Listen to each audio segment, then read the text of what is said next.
Here's how you know that you have a true friend. Yeroo cimaa ta'etti eenyutu si cinaatti hafa jettee yaaddee beektaa?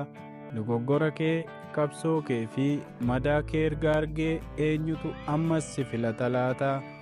Ashamaa akkam jirtan hordoftoonni YouTube keenyaa hunduu har'a waa'ee wanta bu'uuraa ta'e tokko dubbannaa. Innis hiriyaan dhugaa eenyu yookaan eenyudha kan jedhu dubbannaa. Addunyaa miidiyaa hawaasaa laayikiif haasawaa gareetiin guutamte keessatti hiriyummaan dhugaa baay'ee mul'atu. Ta'us garuu hiriyaa dhugaan baay'ee barbaachisaadha. Hiriyaan dhugaa nama siif gammadu yookaan dhuma torbaniitti si waliin wal arguuf dhama'uu qofa miti. Hiriyaan dhugaa isa kana irra caalaa yeroo dhaga'uu rakkisaa ta'etti illee isaan akka daawwitii dhugaa sitti agarsiisu. Isaan akka laboobaa yeroo of shakkuu jalqabdu abdii keessiif deebisuuti. Mallattoo sadii kan michuu dhugaa agarsiisan. Hiriyaan dhugaa yeroo hunda wantoota sadeen kanaan beekamu. Tokkoffaa irratti isaan si waliin turu. Yeroo gaariin guutee qofaa osoo hin taane yeroo jireenyi ulfaatu, yeroo ati gadditu, yeroo ati kufte si bira turu. Hiriyaan nama dallaa kee cabe argee ammallee daraaran maasii kee keessa jiru dinqisiifatudha. Nama hin beekamnetu barreesse. Lammaffaa irratti isaan si madaalu.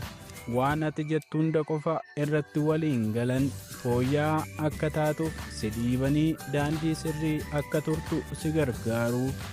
Hiriyaan dhugaa nama yeroo addunyaan hafe baatu seenudha jedha Walter Wenzel. Kana jechuunis afaan Ingiliffaatiin a real friend is someone who walks in when the rest of the world walks out jedheen dubbata. Sadaffaa irratti isaan si filatu.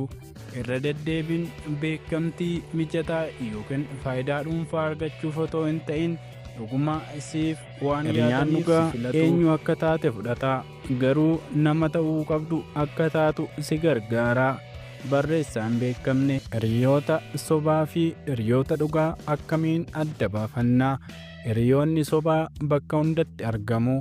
Yeroo gaarii si waliin dabarsan ni gammadu. Garuu yeroo wanti tokko dogoggora ta'u ni badu. Hiriyummaan dhugaa muudaa kan hin qabne jechuu miti. Qormaata qabaachuu danda'a.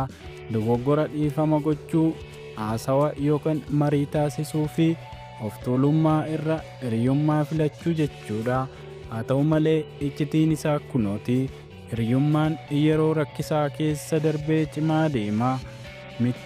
Michummaan dhugaa akka daayimandiiti.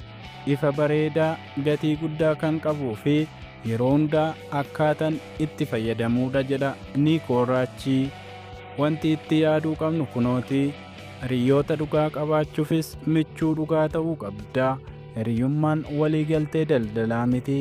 Innis waa'ee jaalalaa, wal amantaa fi waliif achi jiraachuuti. Hiriyaa qabaachuuf karaan jiru tokko ta'uu qofadha. Ralph Waldo Emerson.